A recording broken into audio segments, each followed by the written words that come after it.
सर्वमंगलमांगल्यं सर्वकल्याणकारकं प्रधानं सर्वधर्माणां जैनं जयतु शासनम्। पंच परमेष्टि भगवान की, आचार्य श्री गुरुवर कुंद कुंद महाराज की, आचार्य श्री गुरुवर विद्यासागर महाराज की, तीर्थ चक्रवर्ती जगत पूज्य निर्यापक श्रमण मुनिवर श्री सुधा सागर जी महाराज की, पूज्य मुनि संघ की। हे भगवान नमोस्तुते।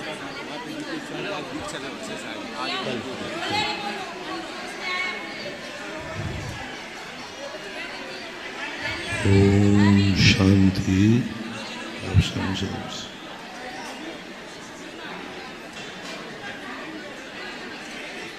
ऊपर नहीं बैठे, साइड में बैठे, पीछे वालों को नहीं दिखाओ।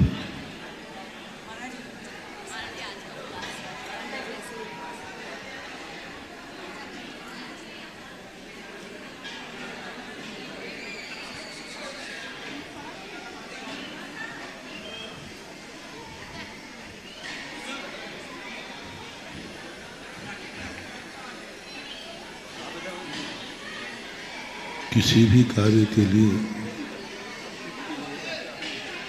यदि क्रमबद्धता कर ली जाए और क्रम से ही ज्ञान किया जाए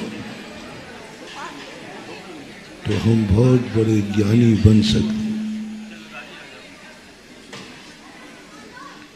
ज्ञान प्राप्त करने के लिए भी व्यक्ति अनार से सीखता है और सरकार ने भी, विज्ञान ने भी यही कहा कि तुम एक साथ ज्ञानी बनने की चेष्टा मत करो,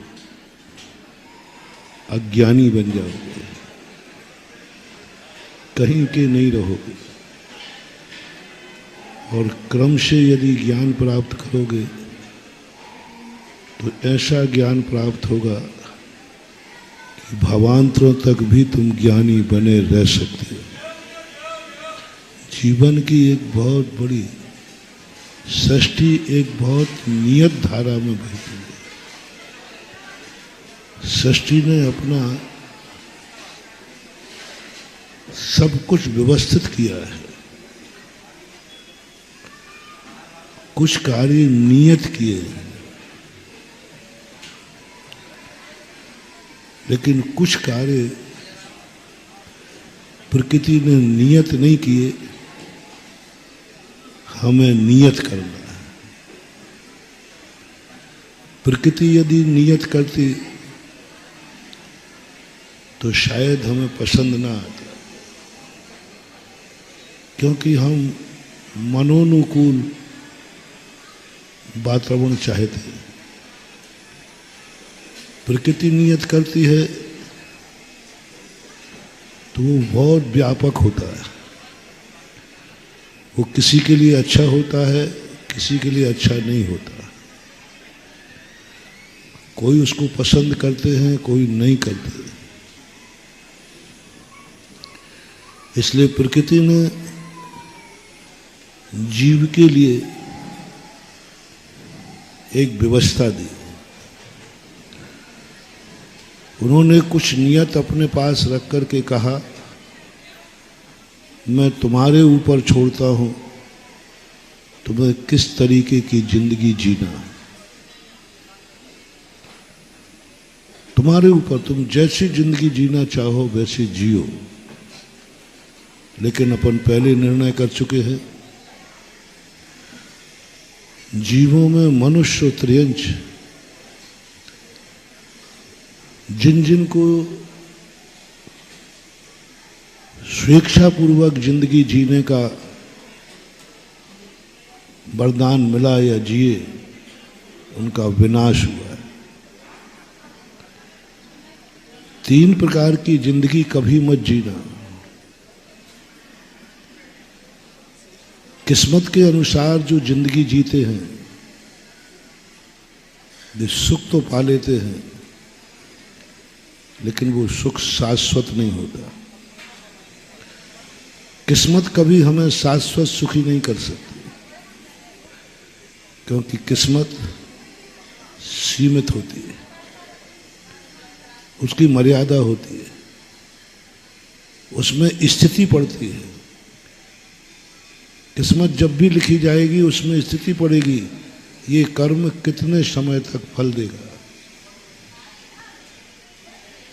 तो कभी ये भाव नहीं करना कि मेरी जिंदगी किस्मत के अनुसार जीवे। पुण्य कर्म के अनुसार भी जिंदगी जीने का भाव भी मत करना। मैं चर्चा कर रहा हूं आसन्न भव्यों की, मिथ्या दृष्टियों की नहीं, अनंत संसारियों की नहीं।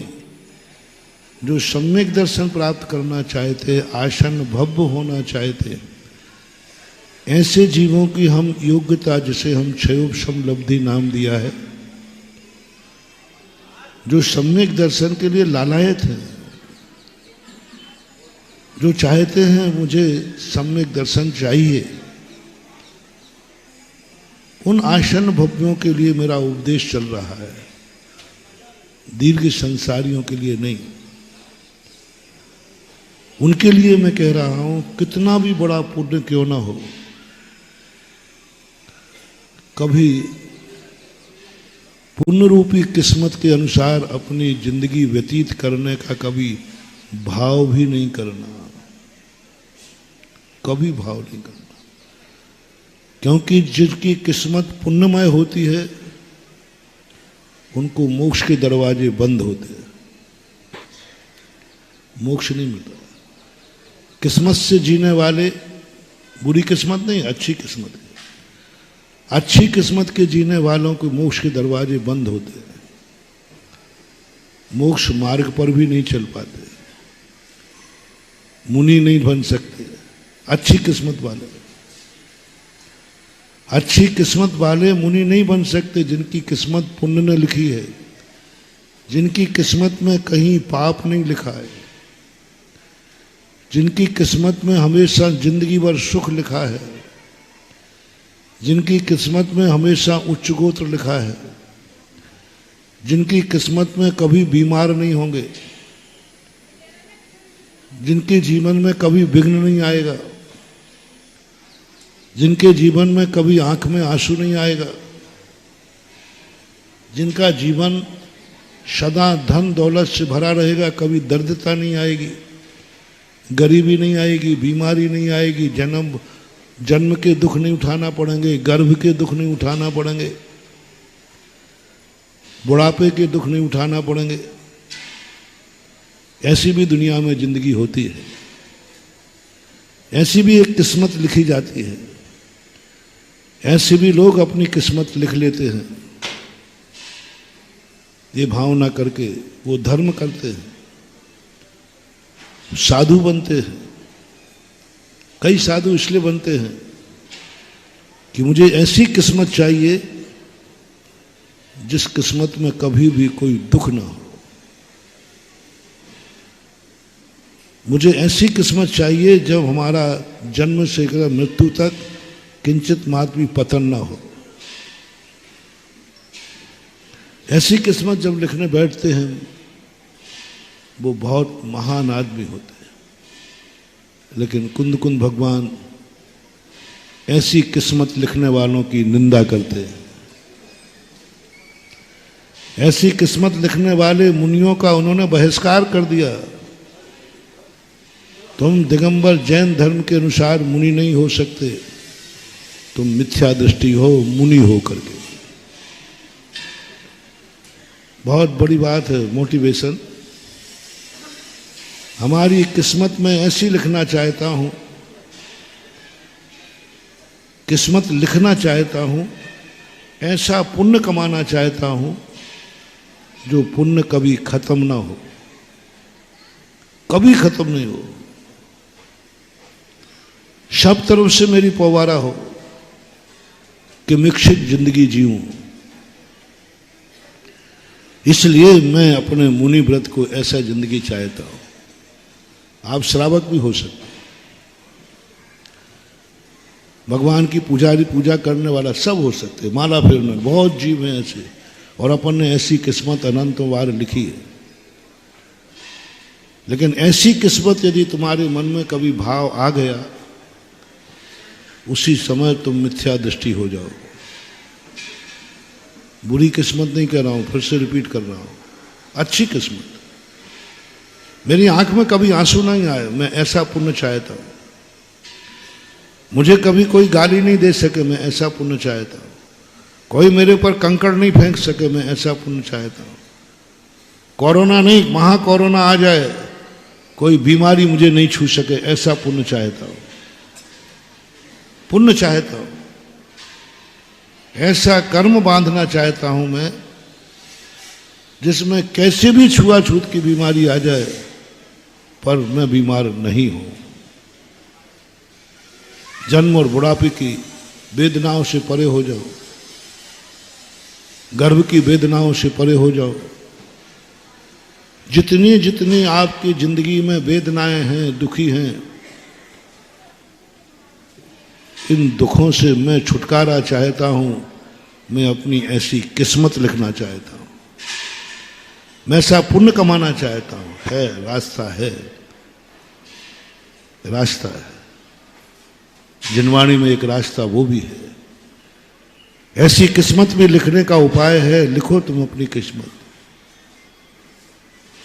ऐसा पुण्य है। लेकिन रिक्स एक है, किस्मत तो तुम्हारी ऐसी लिखी जाएगी जो मैंने कहा कोई दुख नहीं होगा, लेकिन मोक्ष मार्ग से तुम्हें वंचित कर दिया जाएगा, मिथ्या दृष्टि घोषित कर दिया जाएगा।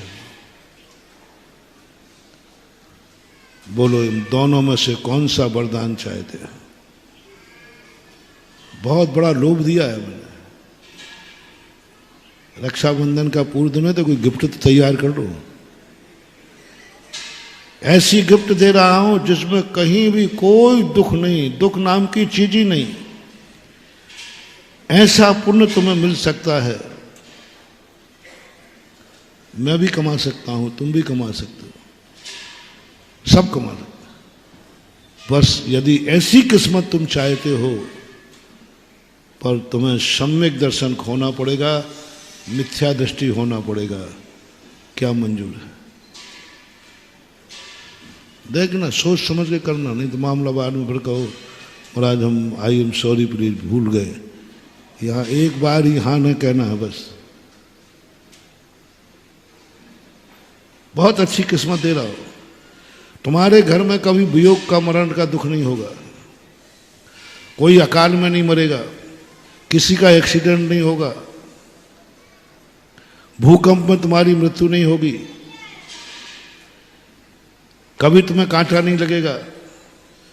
जितने सुख की कल्पना कर सकते करो। ऐसा भी एक पुण्य है जो इसी धर्म से बनता है, इसी मुनिचर्या से बनता है। कोई नया साधन नहीं है, कोई नया कार्यक्रम नहीं बनाओ। इसी मंदिर से, इसी पूजा से, इसी नमोकार मंत्र से, इसी प्रतिमाओं से, इसी मुनि व्रत से जो तुम धर्म कर रहे हो, इसी में हम एक थोड़ा सा फर्क कर देंगे और आपको ऐसी जिंदगी मिलेगी, किस्मत, और आप जीना हजारों साल। लेकिन शर्त एक है, यदि तुमने ऐसा वरदान लिया, वरदान तो छोड़ो, ऐसा भाव भी किया, तुरंत तुम्हारे लिए मोक्ष मार्ग से वंचित कर दिया जाएगा, मिथ्या दृष्टि घोषित कर दिया जाएगा। अनंत संसारी। और फैसला आपके हाथ में। क्या मंजूरी आ रही है? सम्यक दर्शन की बलि चढ़ाना है बस, कुछ नहीं करना। ज्यादा बलि नहीं, सम्यक दर्शन छोड़ो ना। क्या मत रखा है सम्यक दर्शन?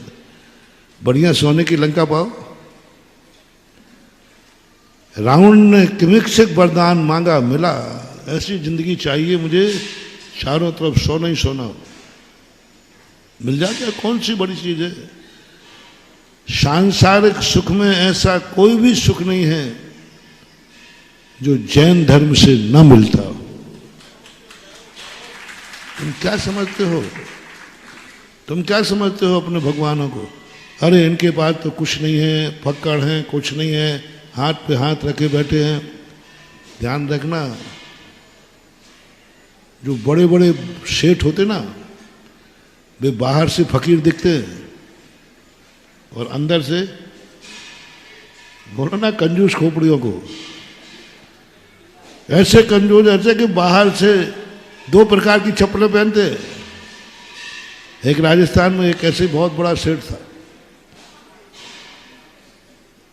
उसको जो छापा वाले गए उसके पास, वो बाहर बैठा था, उसको देख करके कहा कि भाई फलाने चंद कहाँ हैं?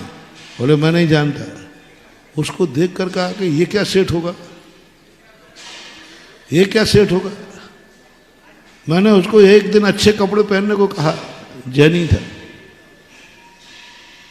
तो मैंने कहा भाई आज तो अच्छे कपड़े पहनने ही पड़ेगा, कार्यक्रम था। उसको बोले महाराज जी मत पहनाओ अच्छे कपड़े, हम इन्हीं पुराने कपड़ों के कारण से सुरक्षित हैं, नहीं तो कोई सरकार आ जाएगी, छापा पाड़ देगा, चोर डाकू आ जाएंगे। हमारी ये हालत देखकर लोग समझते हैं कि संसार में इससे जैसा कोई गरीब नहीं है। उसने मकान नहीं बनाया, खप्पड़ का मकान रखता था और करोड़ों करोड़ रुपया थे।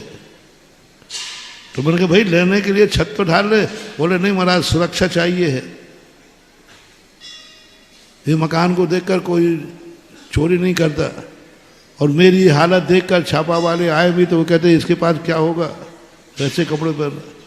जैसे तैसे मैंने कपड़े पहनवाए। जब ऐसे कार्यक्रम था, कोई धार्मिक कार्यक्रम, तो पहन तो लिया उसने आज्ञा से।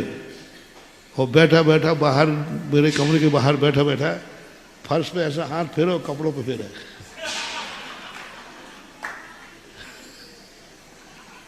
मैंने देख लिया, मैंने ये क्या कर रहे हो? बोले महाराज आपके अनुसार जी हैं तो हम तो लुट जाएंगे, इसलिए मैं धोती गंदी कर रहा। और इतना बड़ा का धंधा पानी, इतना बड़ा पैसा कि जिंदगी में उसने कभी खर्च किया नहीं। महावीर जयंती का कोई चंदा नहीं ले पाया उसे। और मैं तो ऐसे लोगों के लिए, और मैंने उससे इतना दान कराया, मंदिर भी बनवाया, पंचकर्मा भी कराया, शिखर जी में मंदिर बना, नारेली में मंदिर बना, जगह करोड़ों रुपया दान करा दिया, करोड़ों रुपया दान करा दिया। एक बार उसका सब पंचकर्मा भी उसी की तरफ से था। तो मैंने कहा सेठ जी तू ये बता दे, मैंने तेरा इतना खर्च करा दिया, तू मुझे कितनी बद्दुआ दे रहा है, कितनी बद्दुआ देगा? मैं बिहार कर जाऊंगा, बद्दुआ तो देगा महाराज ने। तो क्या तो महाराज नहीं दूंगा। उन्हें क्यों नहीं देगा? बोले जितना तुमने खर्च कराया ना, ये तो हमारे नाखून का मैल ही हुआ है अभी। ये शब्द थे, ये तो मेरे नाखून का, नाखून भी नहीं, ऊपर का निकला हुआ नाखून भी, नाखून का महल हुआ है, यही शब्द थे उसके। इसलिए महाराज पधारो, आपको हम कोई बद्दुआ नहीं देंगे। मूल तो आप खर्च ना करा पाए हो, तुम्हारे गुरुजी नहीं करा पाए, तुम तो कराने की बात नहीं, नाखून का मैल खर्च कराया, जाओ बिहार करो। अब इतना बड़ा आदमी, इतनी बड़ी चीज। अशोक जी पाटनी ने जब सुनाया, अशोक पाटनी उसको सेठ मानते थे, उनके जमाने में सेठ था वो इतना। लेकिन हालत कैसी। तो एक नीति है ना,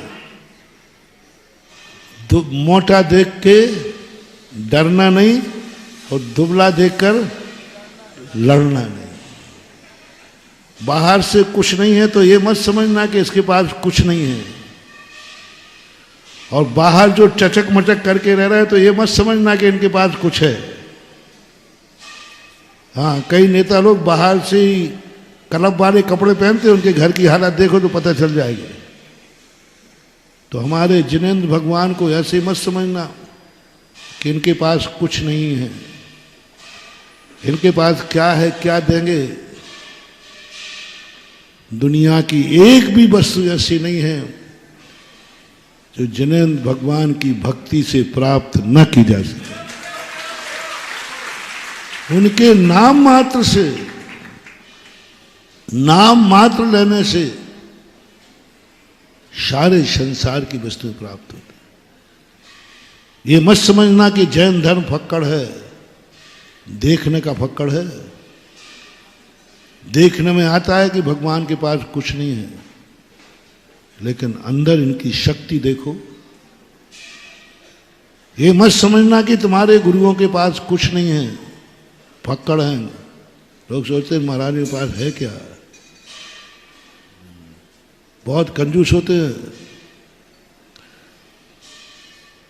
बाहर से कछु दिखे नहीं, अंदर चमके वाके नूर, हम तो उन्हीं चरणों के दास। भजन लिखा है, बाहर से कछु दिखे नहीं, कुछ नहीं दिखता, क्या है, और अंदर नूर चमकता है। जैन धर्म का कल प्रश्न आया था ना रमेश चंद जी का। जैन दर्शन को कोई निराशावादी कहते हैं, क्योंकि वो जैन धर्म को बाहर से देखते हैं, मुनि महाराज को बाहर से देखते हैं, जिनेंद्र भगवान को बाहर से देखते हैं। इसलिए वो कहते हैं जैन दर्शन निराशावादी है। लेकिन जब जैन दर्शन के अंदर में गए, निराशावादी होता जैन दर्शन, संसार की वस्तु देने वाला न होता जैन दर्शन, संसार का वैभव नहीं मिलता है जैन दर्शन से, तो मेरा सबसे बड़ा प्रमाण पत्र है। निराशावादियों से मैंने एक बार कहा था, बड़े लोग थे, उन्होंने भी ये पढ़ा कि मैंने निराशावादी यदि जैन दर्शन है तो सबसे ज्यादा गरीब जैनियों को होना चाहिए। सारा भारत जैनियों को लक्ष्मी पुत्र मानता है, क्योंकि ये फक्कड़ के भक्त हैं। हर व्यक्ति जाने जैनी कैसे ही हो, दूसरों बनिया है तो पैसे वाला, तो चाहे भली ना होवे, लेकिन मान्यता तो है ही। तो मैं सोचता हूँ भाई क्यों मानते हो? ये तो उस जिनेंद्र की भक्ति करते हैं जिसके पास कुछ भी नहीं है। और सबसे ज्यादा देखो जैनियों में आज तक कोई भिखारी नहीं मिलता। कोई पागल मागल भिखारी मांगे वो बात अलग है। कारण क्या है? जिनके पास भगवानों के बाद भरा है, नीचे से ऊपर धन दौलत से लदे हैं,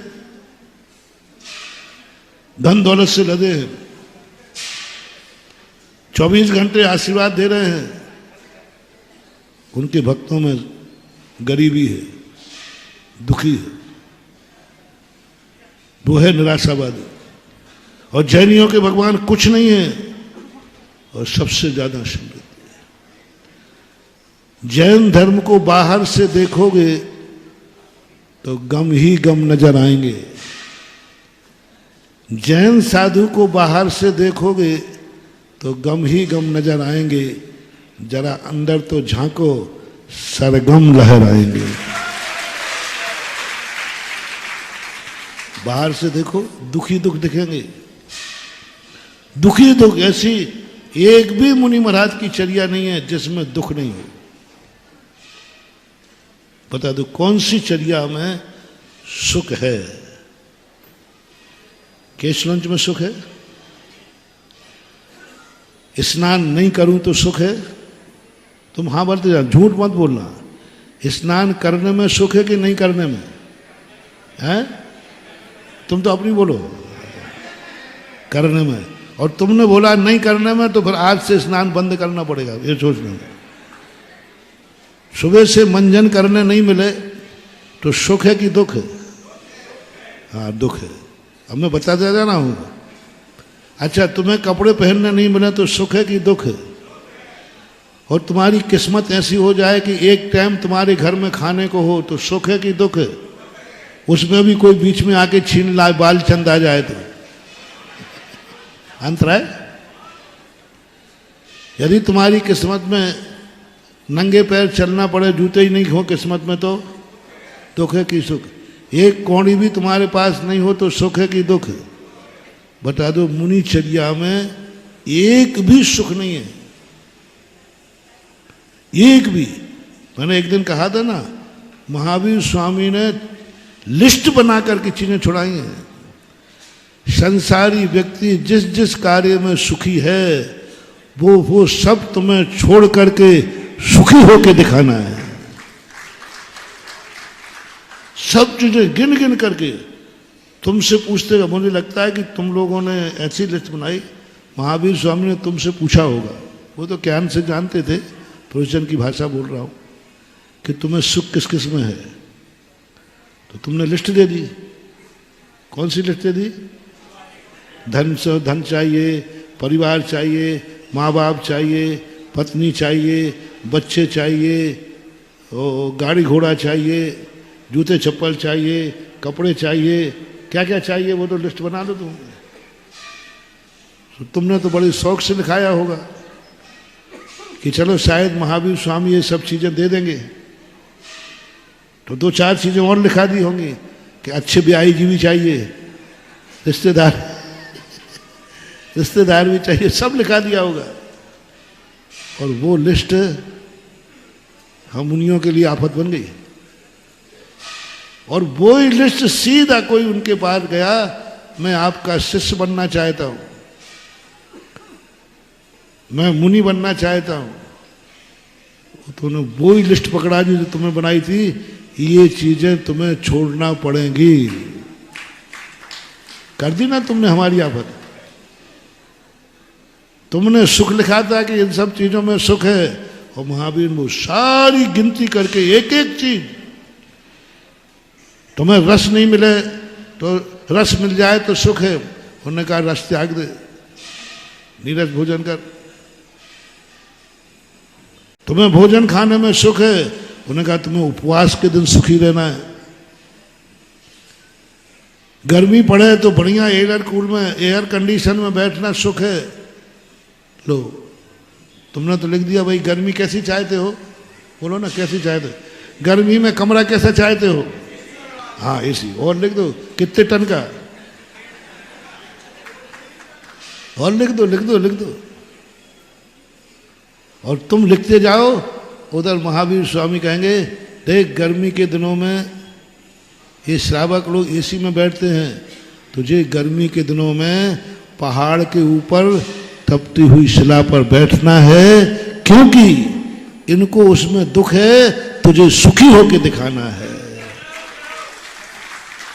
गर्मी के दिनों में बिना एसी का कमरा मिल जाए तो, पंखा तो है भी, अरे महाराज जी आप समझो बात को। हाँ, तुम्हारा सुख मुनि के लिए शिला भेज दिया।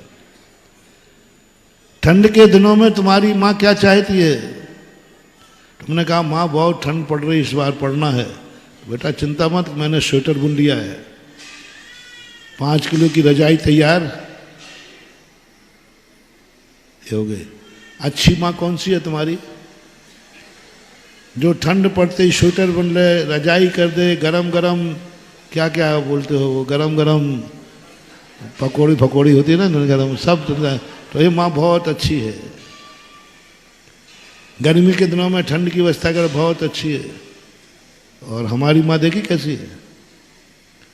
यदि हमने इतना ही कह दिया माँ इस बार बहुत ठंड पड़ना है, अच्छा ठीक है, अच्छा वो नदी देख ले जहां पानी जमता हो, नक्की झील देख ले, माउंट आबू की शीत ऋतु नदिया के किनारे। अब दोनों माँ में कौन सी माँ चाहते हो? एक माँ सर्दी पड़ेगी तो कहेगी जा नदी किनारे बैठ जा, गर्मी पड़ेगी तो पहाड़ पर बैठ जा। और एक वो माँ है जो गर्मी पड़ेगी तो तलघर में कूलर में एसी में भी ठंडाई चीजें। गर्मी में ये भी माँ है, ये भी माँ है, तुम्हें कौन सी माँ पसंद है?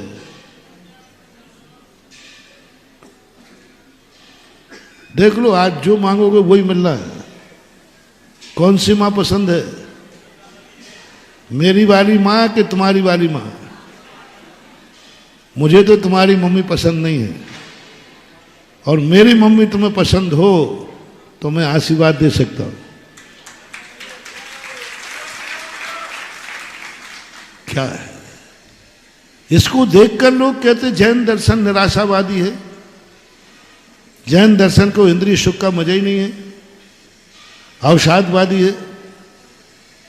ये जो बातें लोग कहते हैं उनके लिए मैं कह रहा हूं, उन सब ने बाहर से देखा है, बाहर से साधु की चर्या देखी है। उन्होंने देखा है कि ये देखो गर्मी में शिला के ऊपर बैठा दिया, उन्होंने देखा है कि सर्दी में नदी किनारे बैठे हैं, उन्होंने देखा है कि केशलॉन्च कर रहे हैं, उन्होंने देखा मासोपवास कर रहे हैं। ये देखा उन्होंने, इसको देखकर कहा अंदर की दशा देखो।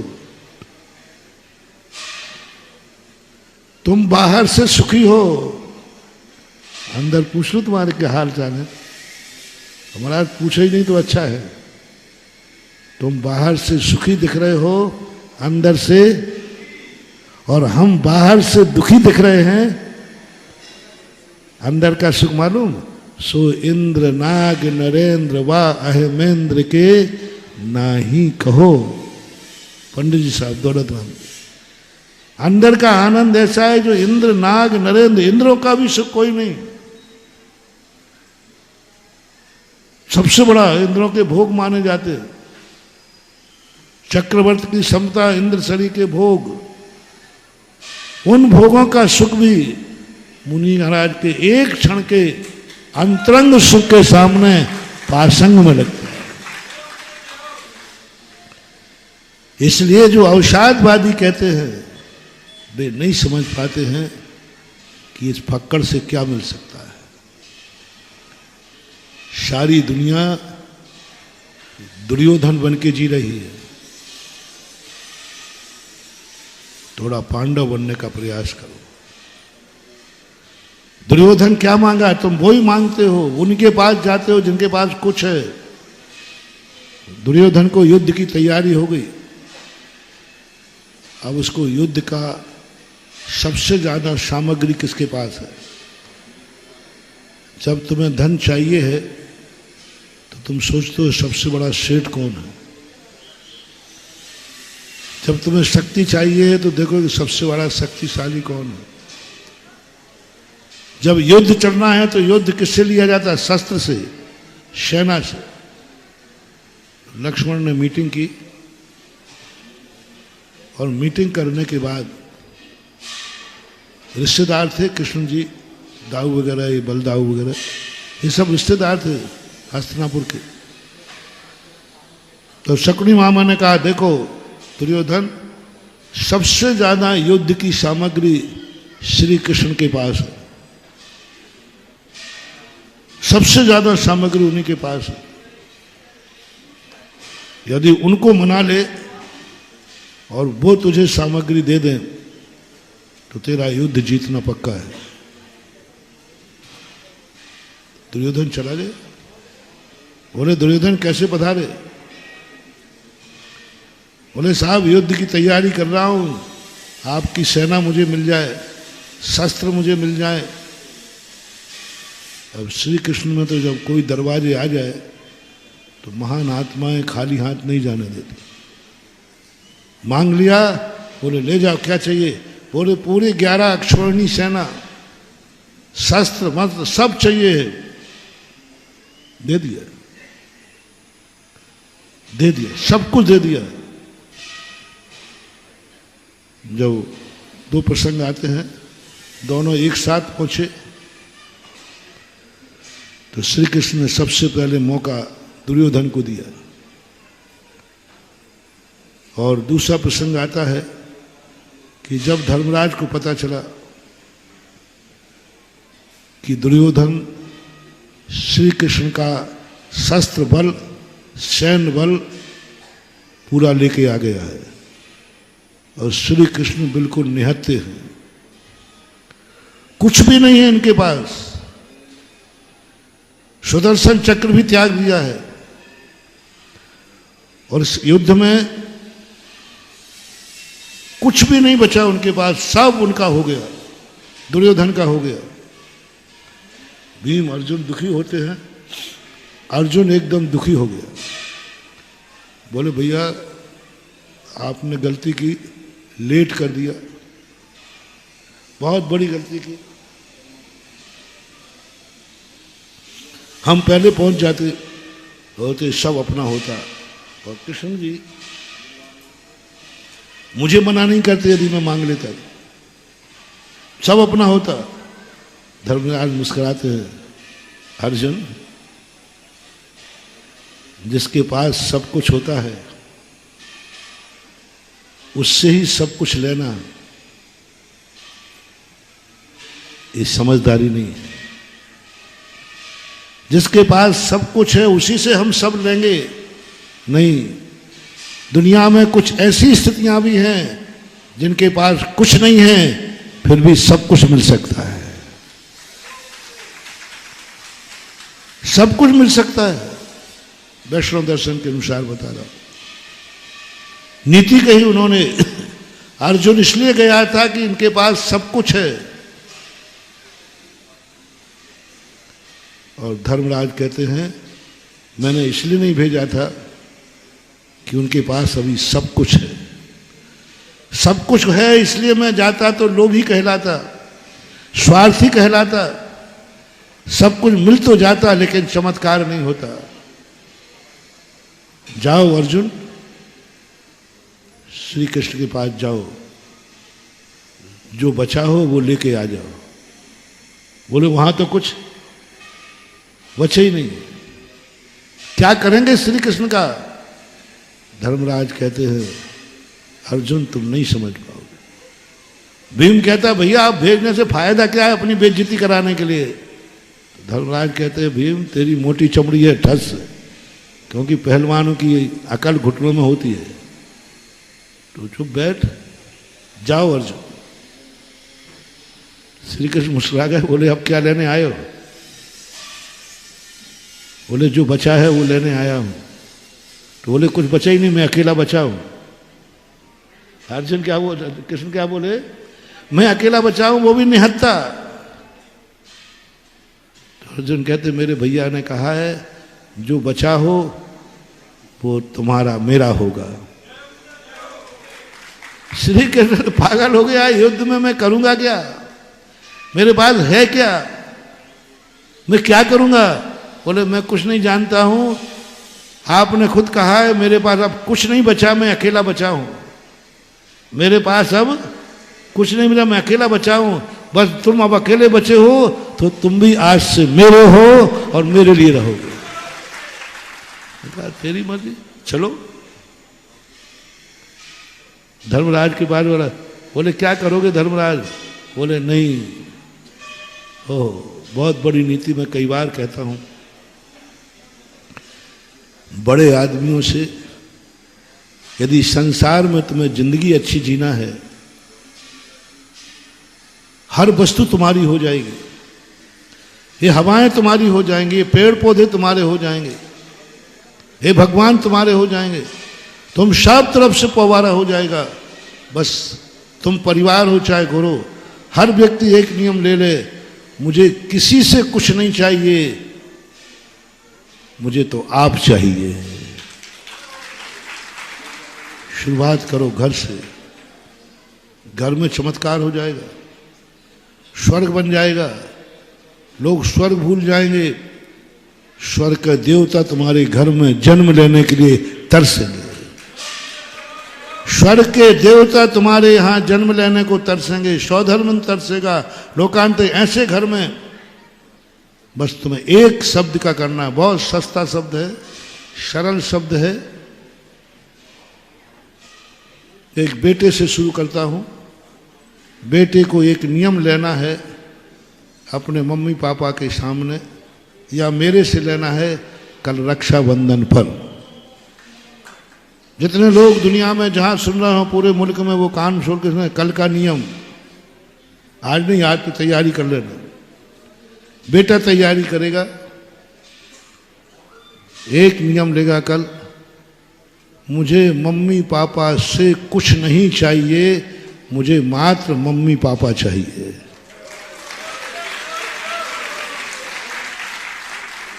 क्या हटाना है? से हटाना, कुछ नहीं चाहिए, मुझे मम्मी पापा चाहिए। से बीच में जिंदगी में कभी नहीं आए कल के बाद। मां बाप से मुझे कुछ भी क्या चाहिए? मां बाप चाहिए। बस ये तुम साधना, ये नियम ले लो। से कभी मत लगाना, धन में नहीं, दौलत में, कुछ नहीं चाहिए मुझे। भूल करके भी भाव नहीं करना। पिताजी को नियम लेना है, मुझे बेटे से कुछ नहीं चाहिए, मुझे मात्र बेटा चाहिए। मुझे कुछ नहीं चाहिए, कुछ नहीं, जीरो नियम। बेटा मुझे तेरे से कुछ नहीं चाहिए। दो भाई आ जाए, यदि भाई भाई हो, दोनों भाइयों को मैं जन्म जन्म के लिए राम लक्ष्मण बना दूंगा। इस जन्म में भी, अगले जन्म में भी राम लक्ष्मण बनोगे तुम। बस एक नियम लेना है तुम्हें। दोनों भाई एक नियम लेना है, मुझे भाई से कुछ नहीं चाहिए, मुझे मात्र। छोटा भाई नियम ले ले, भैया मुझे कुछ नहीं चाहिए, कुछ भी नहीं चाहिए, पर मुझे भाई चाहिए। बड़े भाई नियम ले ले वे, मुझे कुछ नहीं चाहिए, मात्र। बहुत बड़ा मोटिवेशन दे रहा हूं महानुभाव। यदि ये नियम पल गया ना, तो इस संसार के जिंदगी भर के मेरे प्रवचन सफल हो जाएंगे। भगवानों ने वाणी खिलाई, इसके लिए खिलाई है। जो कुछ भी हमारे प्रवचन है यही तो है। से हटा दो बस। भाई भाई, भाई भाई, भाई बहन हो, कल रक्षाबंधन है, बहनों ने लिस्ट बना ली है भैया से क्या मांगना है। और भैया भी कम कलाकार नहीं, वो भी सोच रहा है इससे ज्यादा देना ही नहीं है। नहीं नहीं, भाई कहेगा मुझे कुछ नहीं चाहिए, मुझे बहन चाहिए। और बहन कहेगी भैया मुझे कुछ नहीं चाहिए, मुझे भैया चाहिए। रिश्तेदारियों में चले जाओ, एक ही शब्द, मुझे कुछ नहीं चाहिए रिश्तेदार से, मात्र रिश्तेदार चाहिए। मियाँ बीवी में और कह दूं, दोनों एक नियम ले लो, मुझे पत्नी से कुछ नहीं चाहिए, मुझे तो मत तुम जैसी पत्नी चाहिए। बस पत्नी नियम ले ले, मुझे आपसे कुछ नहीं चाहिए, कुछ नहीं चाहिए, कोई मांग मत करना। पति कहे कि तुमने कभी आज तक कुछ मांगा ही नहीं, बोले मुझे कुछ चाहिए नहीं, मुझे तो बस आप चाहिए, इससे आगे मेरी कोई चाहत नहीं। ये बात यदि तुम्हारे नियम हो गए, बहुत बड़ी है। मुझे गुंजाइश है थोड़ी कि कोई ना कोई तो नियम ले लेगा। लेकिन एक और रिश्ते की बात आ रही है, हालांकि वो चलेगा नहीं, लेकिन चल जाए तो शायद। सासू और बहू को एक ही नियम लेना है कल रक्षाबंधन पर, मुझे मां सासू जी से कुछ नहीं चाहिए, मुझे मात्र सासू मां चाहिए। और सासू को क्या नियम लेना कल, मुझे बहू से कुछ नहीं चाहिए, चाहे भली वो एक गिलास पानी देवे या ना देवे, मुझे रोटी देवे या नहीं देवे, मुझे कुछ नहीं चाहिए, मुझे तो बस, बोल दो, अब आगे बोलते जाओ ना, बहू चाहिए। एक और बोल दो, नंद भौ जाएंगे। अरे महाराज बोलो ही नहीं तो फायदा है।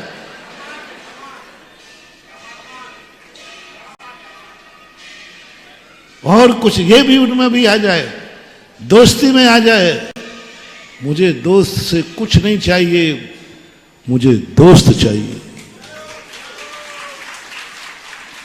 कुछ नहीं चाहिए।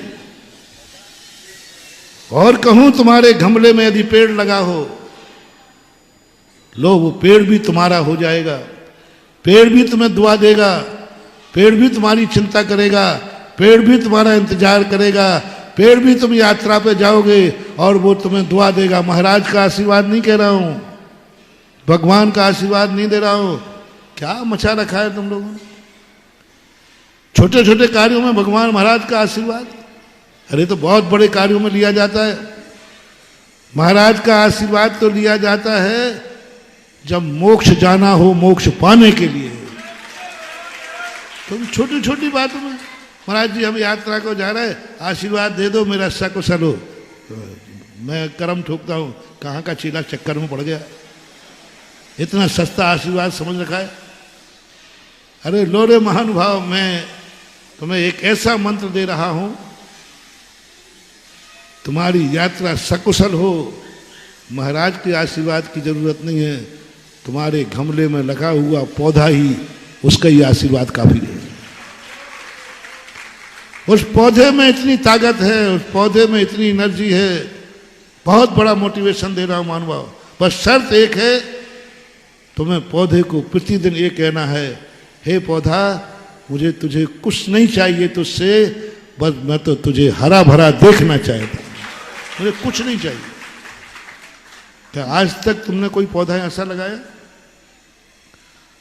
हर पौधे पर तुमने कोई ना कोई अपना भाव सोचा, ये तुलसी का पत्ता अच्छा है, ये शुभ है, ये गार्डन के लिए अच्छा है, ये देखने में अच्छा।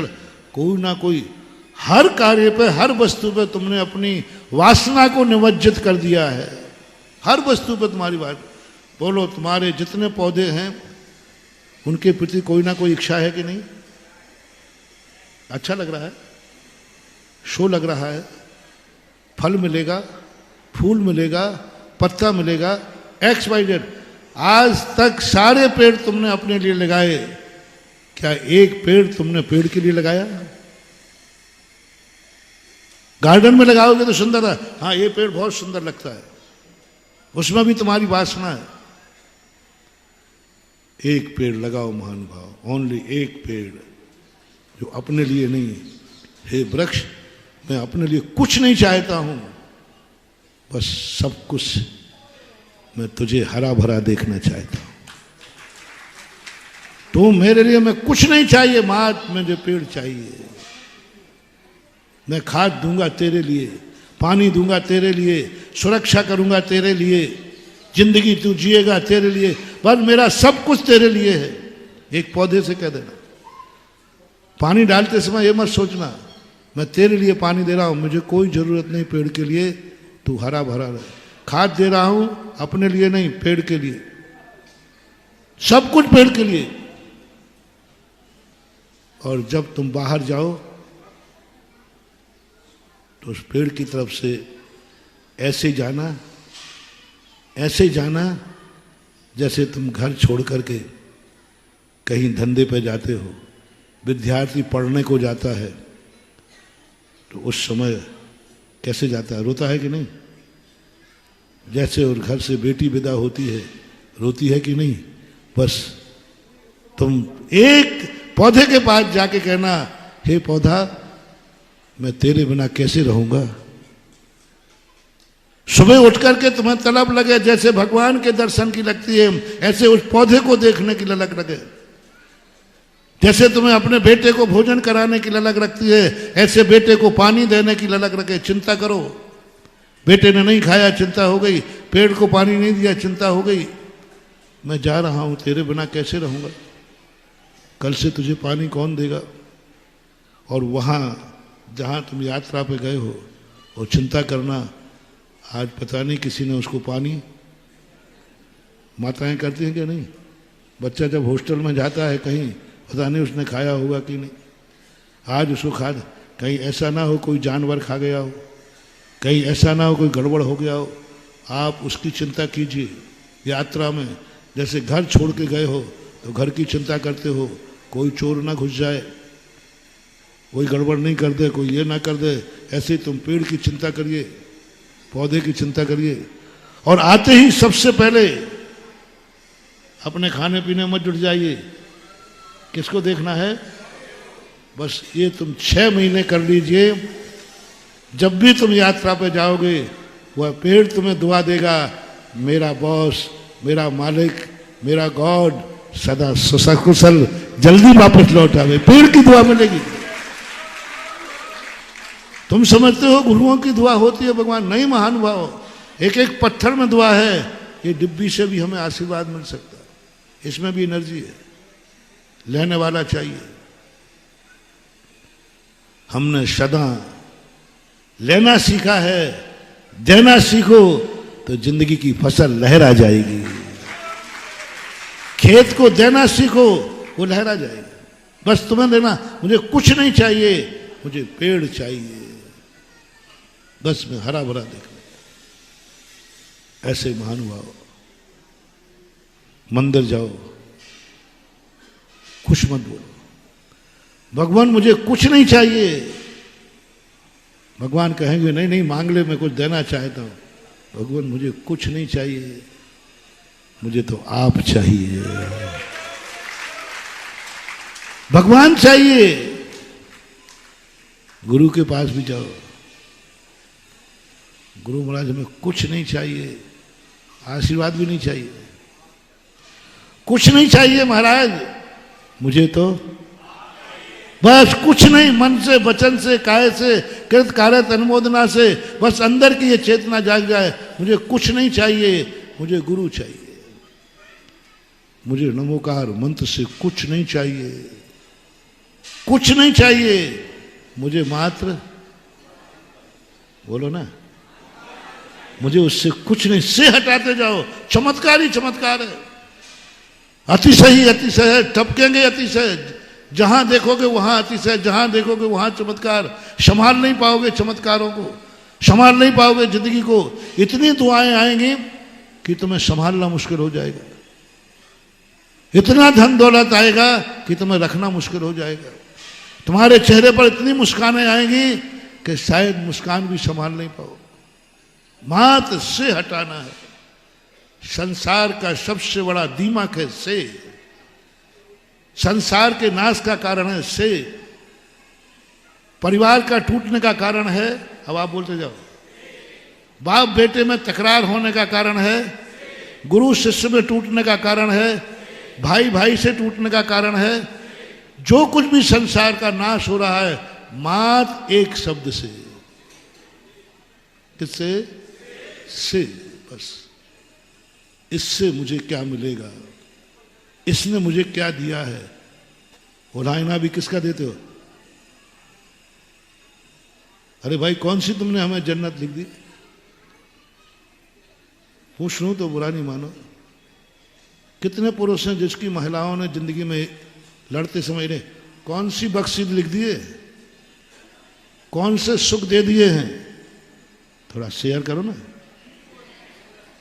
ये शब्द तुमने सुने हैं कि नहीं? धीरे से बोल दो, मैं सुन लूंगा। बस यही तुम्हारी जिंदगी का विनाश है, यही जिंदगी का नरक है, यही जिंदगी में तुमने स्वार्थ रख दिया। स्वप्न में तुम्हें भाव आ गया कि हमें तुमने मुझे क्या दिया है। तुम्हारे मन में भाव आ गया, तुम भी कम करम गड़िया नहीं हो। जब पत्नी से लड़ते हो तो एक है, तेरे बाप ने कौन सी जन्नत लिख दी है? अब तुम बोल दो धीरे से, बोलो अब तुम्हारा मौका है। हाँ महाराज, ये हमें नहीं कोसते, हमारे मम्मी पापा को भी कोसते, मम्मी पापा को कोसते। कौन सी वसीयत दे दी तेरे बाप ने? क्या वसीयत लेके आई थी? ओह महानुभाव, आज का प्रवचन, जिंदगी के सारे प्रवचन सुने हो, ये शब्द तुम्हारे मन में पत्नी के प्रति आ गया, क्या जन्नत दी थी, समझ लेना तुम्हारा विनाश निश्चित है। और जिंदगी ऐसी जियोगे जहां तुम उस पर्याय में जाओगे जहां ना स्त्री भेद होगा, ना पुरुष भेद होगा, नपुंसक होगे, हिजड़ा।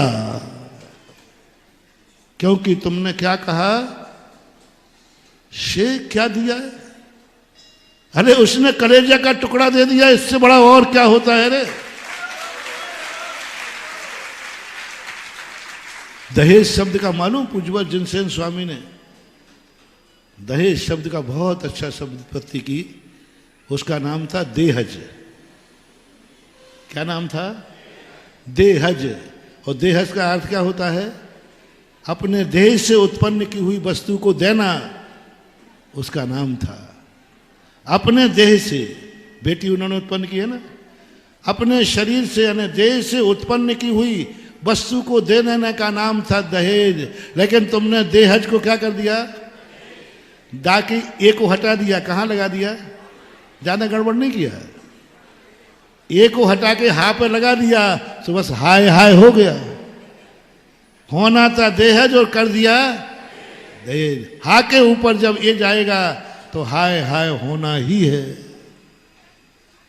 स्वप्न में भी मत लाना महानुभाव कि मुझे क्या मिला है, क्या दिया है तेरे माँ बाप ने। नहीं, एहसान मानो कि मैं तेरे माँ बाप का एहसानबद्ध हूं कि तुझे अपने कलेजे का टुकड़ा मुझे दिया है और इससे ज्यादा मुझे कुछ नहीं चाहिए। और से दुनिया में से हटाओ, हर वस्तु पे से हटाओ, वस्तु को चाहो। धर्मराज का, महाभारत का ये सबसे बड़ा उवाच। महाभारत की कहानियां सुनने से कुछ नहीं है, इनके पक्ष देखो, कितना बड़ा पक्ष है। धर्मराज कहते हैं अर्जुन जाओ, हमें कृष्ण जी से कुछ नहीं चाहिए, मुझे कन्हैया चाहिए। और दुर्योधन ने क्या कहा? मुझे कन्हैया नहीं चाहिए, मुझे कन्हैया से चाहिए। उसने नहीं मांगा कि कृष्ण जी आप और आ जाओ, बोले अब आपका करेंगे क्या, जाओ। पर दुर्योधन में और धर्मराज में इतना ही अंतर था। दुर्योधन कृष्ण जी से चाहता था और धर्मराज, अब आप कौन हैं? दुर्योधन मान लो, आज से तुमने किसी भी वस्तु पे किसी भी संबंध से लगाया तो अपने नाम के आगे उर्फ दुर्योधन लिख लेना। फलाने चंद उर्फ, थोड़ा जोर से बोलो, फलाने चंद उर्फ, क्योंकि तुमने अपनों से, बड़ों से, अपनों से, संबंधियों से लगा दिया। से लगाते ही दुर्योधन, अब तुम्हारा नाश निश्चित है, तुम्हारा विनाश निश्चित है, तुम्हारी हार निश्चित है। कितना ही शक्तिशाली बन जाना, मात्र से के कारण, से एक ऐसा अभिशाप है। सेना किसके पास ज्यादा थी, फिर क्यों हार गया? महारथी किसके पास थे? ताश्री किसके पक्ष में थे? गुरु किसके पक्ष में थे? कृपाचार्य किसके पक्ष में थे? कर्ण किसके पक्ष में था? सब दुर्योधन के पास थे, फिर क्यों हार गया? से उसने ताश्री को कभी नहीं चाहा, ताश्री से चाहा। उसने गुरु को कभी नहीं चाहा, गुरु से चाहा। उसने कर्ण को कभी नहीं चाहा, बोलते जाओ, कर्ण से चाहा। उसकी एक ही भावना थी, कर्ण से मैं युद्ध जीत जाऊंगा। गुरु से चाहा, मैं तो युद्ध लड़ नहीं पाऊंगा। दुर्योधन जानता था मैं भीम के सामने टिकूंगा नहीं। दुर्योधन जानता था कि मैं अर्जुन के बाणों के सामने टिकूंगा नहीं। अर्जुन के बाणों के सामने द्रोणाचार्य टिकेंगे, अर्जुन के सामने ताश्री टिकेंगे। ये जिताएंगे मुझे युद्ध। ताश्री से युद्ध जीतूंगा, द्रोणाचार्य से युद्ध जीतूंगा, कर्ण से युद्ध जीतूंगा। बस ये से ने कुरुवंश का ऐसा नाश किया, ऐसा नाश किया कि 1 लाख पूत 1.25 लाख नाती जाके घर में दीवियां नवाती। ये से शब्द खतरनाक बता रहा हूं, ये से शब्द इतना खतरनाक है। दुश्मनों के अभिशाप तुम्हारा विनाश नहीं कर पाएंगे, लेकिन अपने से आराध, अपने से संबंधी, अपने हितैषियों से शब्द हटा देना, से शब्द हटा देना। आप सबको मालूम, निहत्थे कृष्ण कुछ नहीं चाहा, बस कुछ नहीं। दूसरा प्रसंग और है, एक महाभारत वैष्णव दर्शन के अनुसार प्रसंग ले रहा हूं। भीम को हनुमान जी मिले, पूरी कहानी नहीं बता रहा हूं। हनुमान जी मिले, कैसे मिले वो भी नहीं बता रहा हूं मैं।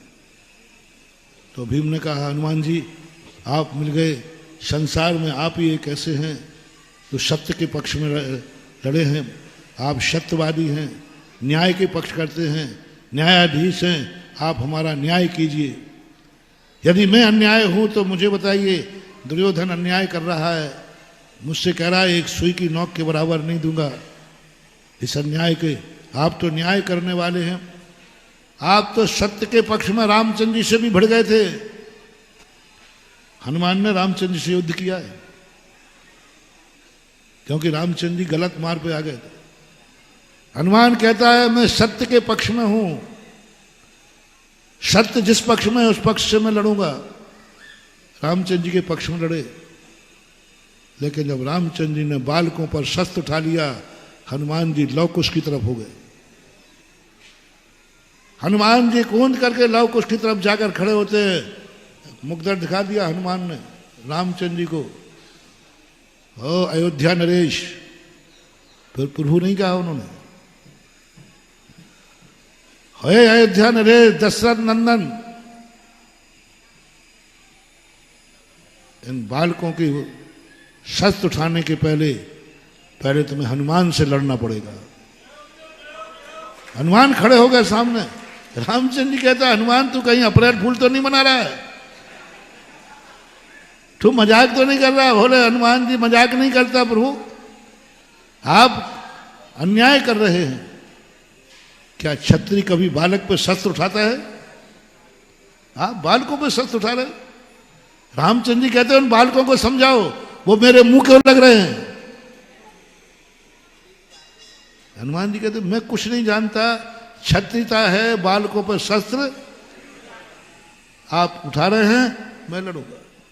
तो भीम ने यही कहा कि हनुमान जी मेरे पक्ष में आ जाओ, और मेरा पक्ष बहुत कमजोर है, कुछ नहीं है, गुरुजी उस तरफ हैं, गुरुजी उस तरफ है, ताश्री भी उस तरफ है, और कन्हैया जी की सेना भी, हमारे पास तो कुछ भी नहीं है।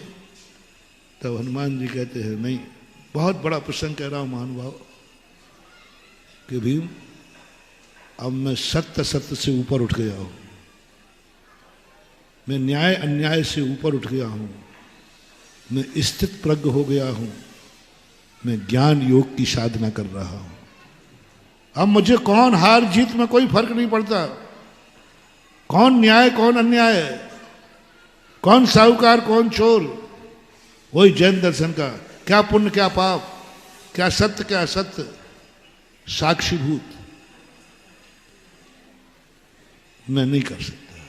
मैं स्थित प्रज्ञ हूं, इस समय मुझे न्याय अन्याय में कोई भेद नजर नहीं आता, सत्य सत्य में कोई नजर नहीं आता, बस मैं मात्र एक साक्षीभूत हूं। भीम ने बहुत समझाया, लेकिन ने कहा नहीं भीम, मैं तेरे कार्य में न्याय अन्याय कुछ भी नहीं पक्ष ले सकता। भीम जाके धर्मराज के पास पहुंचे, बोले रास्ते में महाराज भैया हमें हनुमान जी मिले थे, सारा वार्तालाप बताया। बोले मूर्ख क्या कर गया तू, छोड़ के आ गया? बोले क्या करता, वो किस काम के हैं?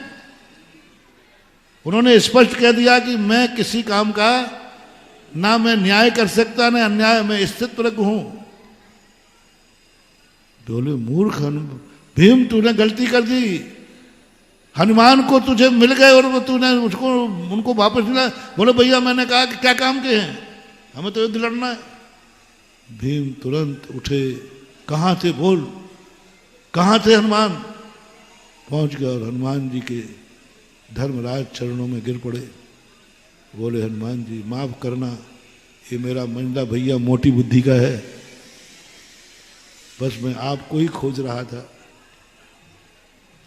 बोले धर्मराज तुम क्या करोगे मेरा, मुझे खोज के, मुझे आपसे कुछ नहीं चाहिए।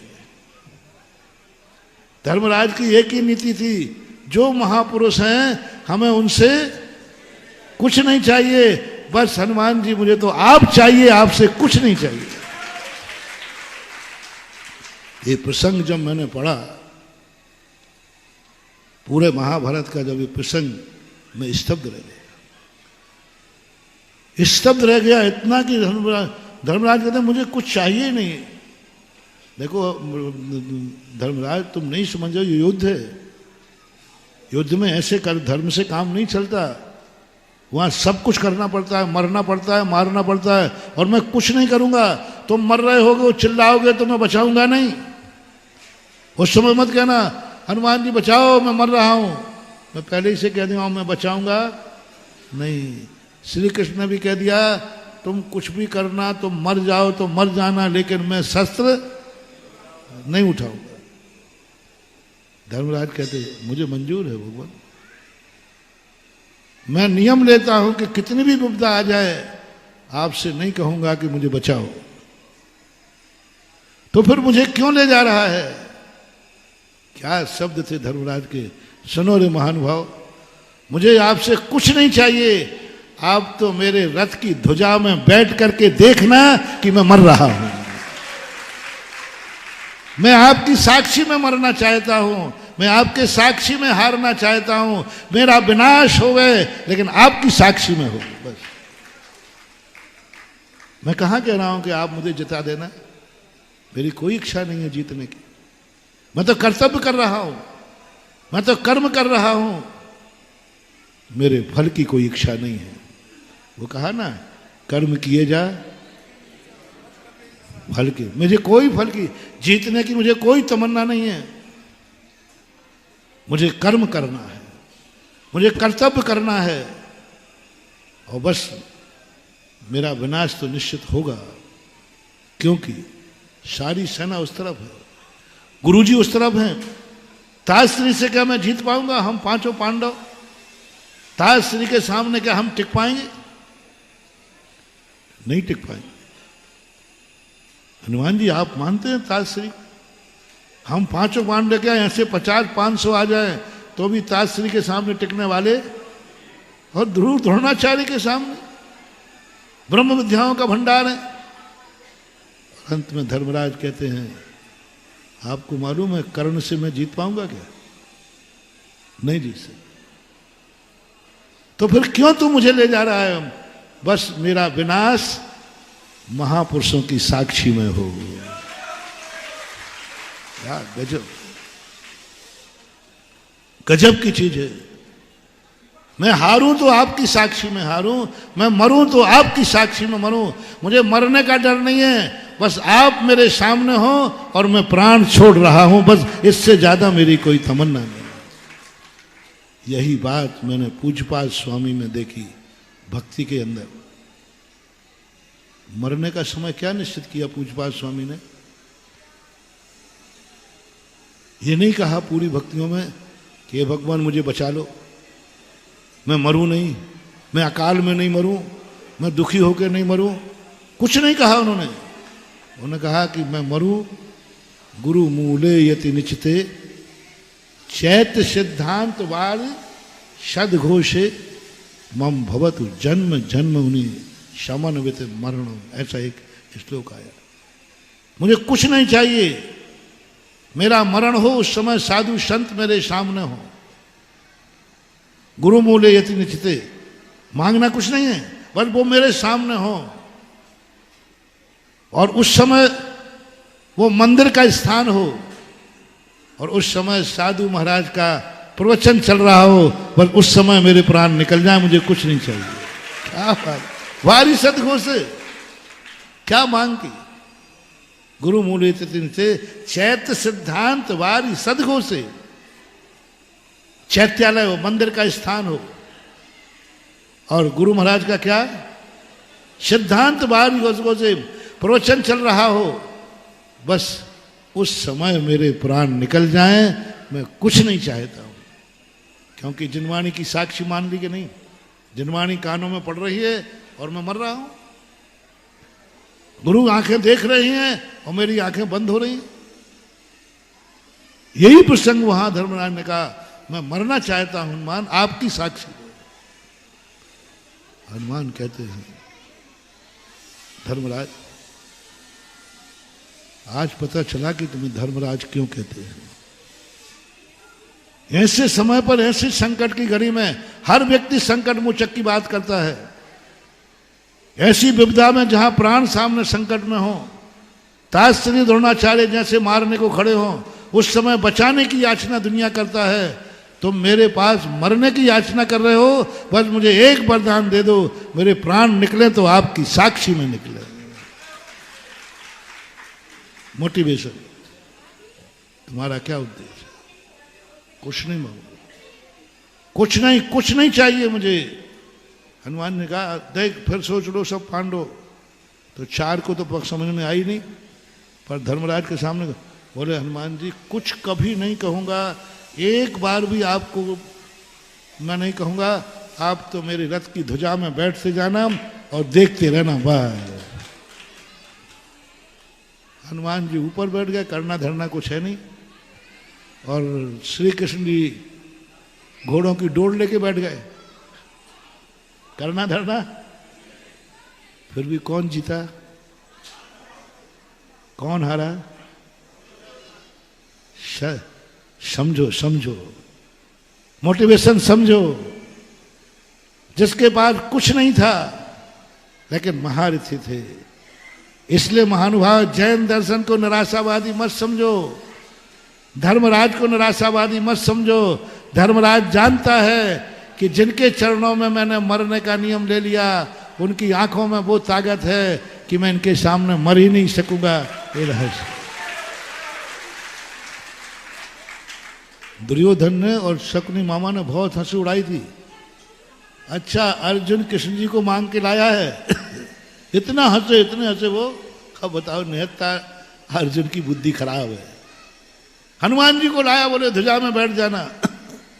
कौरवों ने बहुत हंसी उड़ाई है, महाभारत में पढ़ना, बहुत हंसी उड़ाई। बोले हनुमान जी ध्वजा में बैठेंगे और युद्ध लड़ेंगे नहीं, अपनी विजय पक्का है। सारी दुनिया को मालूम है कौन जीता कौन हारा।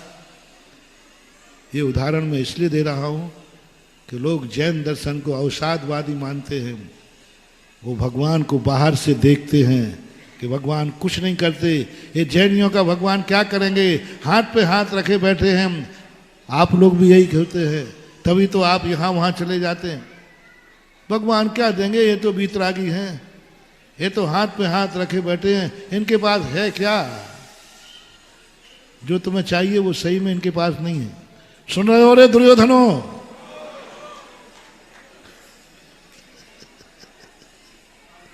और क्या कहूं बोलो।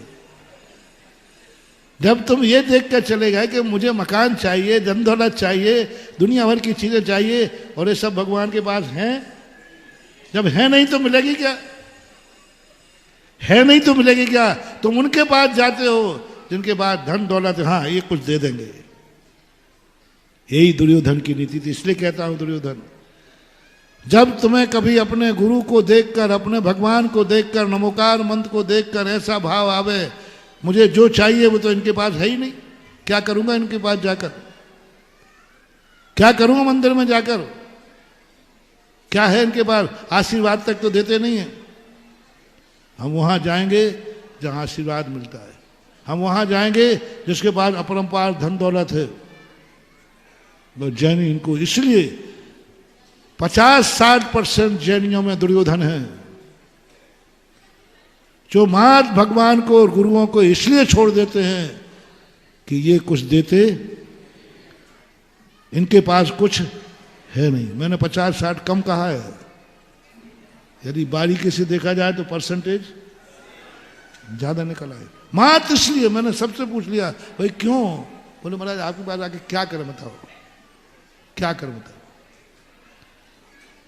हमारे बेटे की शादी करना है, क्या करें? आप बाल ब्रह्मचारी ठहरे, हम उनके पास जाएंगे जिन्होंने हजारों शादियां की हैं। हाँ महाराज क्या करें बताओ, हमारा धंधा पानी चलाना, आप चलाओगे? आशीर्वाद तक तो देते नहीं। हम पूछ रहे महाराज धंधा पानी करा, आशीर्वाद दे दो। नहीं मैं नहीं दूंगा धंधे पानी की, मैं तो स्थितप्रज्ञ हूं। तुमने कहा धंधे पानी का आशीर्वाद दो, मैंने कहा था नहीं दूंगा। यही तो हनुमान ने कहा था कि मैं युद्ध नहीं लड़ूंगा। यही तुम्हारे गुरु कहते, यही गुरु कहते, यही किसने कहा था मैं कोई शस्त्र नहीं उठाऊंगा? यही तुम्हारे गुरु ने कहा भाई मैं संसार के चक्कर में। तुम संसार के महाराज मकान बन जाए मैं इस चक्कर में नहीं पड़ता हूं, धन दौलत मिल जाए नहीं पड़ता हूं, मेरे बच्चे की नौकरी लग जाए मैं धंधे में नहीं पड़ता हूं, मेरे बच्चे की शादी हो जाए मैं इस चक्कर में नहीं पड़ता हूं। तुम्हारे गुरु का ठीक यही जवाब है कि नहीं? सच्चे गुरु का बोलो, है कि नहीं? बोलो आचार्य विद्यासागर महाराज को जानते हो रहे कि नहीं? कि नहीं भूल गए अभी 4-5 महीनों में? 4-5 महीने, कितने महीने हो गए? 6 महीने हो गए, भूल गए? बोलो आचार्य विद्यासागर महाराज के पास कुछ भी नहीं था, एक ही जवाब था, मैं चक्कर में नहीं पड़ता हूं। खूब आते महाराज जी, मैं आचार्य जी आशीर्वाद और नहीं देते थे, मैं कुछ नहीं पढ़ता हूं। हम लोगों को भी यही रटाया, भैया मैं नहीं पढ़ता हूं हर चीज में। तो ठीक है महाराज जी, हम वहां जा रहे हैं जहां लोग पढ़ते हैं, तुम वहां जाओगे जो कहेंगे हाँ मैं दुकान का मुहूर्त देखता हूं, मैं दुकान का व्यापार बताता हूं, काय का व्यापार करना, मैं बताता हूं कैसे शादी विवाह होगा, मैं बताता हूं कैसे मकान बनेगा, ये सारी चीजें वहां तुम चले जाते हो। और तुमने अपने महाराज को क्यों छोड़ दिया? कि उनका जवाब क्या था? जो श्री कृष्ण का था और हनुमान का था। दुर्योधन ने छोड़ दिया, क्या काम के? मंदिर छोड़कर तुम दुनिया में भटक रहे हो, गृहीत मिथ्यात्व में। क्यों तुम्हारा भगवान कुछ देता नहीं है? बीतरागी ठहरा। और उन पंडितों ने हवा भर रखी है कि तुम इन भगवान के पास जाके क्या करोगे, ये तो बीतरागी है। शांति धारा क्या करोगे, ये तो बीतरागी है। इनसे क्या तुम्हारी बातें होंगी, ये तो बीतरागी है। लोगों ने कहा ठीक है, जब वो बीतरागी हैं तो हमें क्या मतलब है, मंदिर छोड़ दिए। ऐसे जैनी हैं जो जैन मंदिर का देव दर्शन करने नहीं आते हैं, लेकिन वहां जाकर के प्रतिदिन 2-2, 3-3 बार धूप लगाते हैं, जहां उनको मालूम है कि यहां मिलता है, ये देते हैं। पर तुम्हें मिल जाए इच्छा पूर्ति भगवान, फिर तो बोल दो ना रे, इच्छा पूर्ति भगवान का बैनर लगा मिल जाए, यानी मंदिर छोड़ के चला जाएगा। बोलो मैं कुछ गलत बोल रहा हूं तो? बोलो जैनी ऐसे हैं कि नहीं जो मंदिर नहीं आते हैं, दुनिया भर में अगरबत्तियां लगाते फिरते हैं, दुनिया में धूप देते फिरते, क्यों? क्यों बोल दो, जवाब दे दो ना। क्योंकि ये कुछ देते नहीं हैं, हाथ पे हाथ रखे बैठे देखते नहीं हैं। हे मूर्खो सुनो रे दुर्योधनो, ये सब दुर्योधन है। धर्मराज बनो रे, धर्मराज बनो रे। धर्मराज कहते मुझे कुछ नहीं चाहिए हनुमान जी, बस मुझे तो आप चाहिए, बस बाकी सब मैं निपटा लूंगा।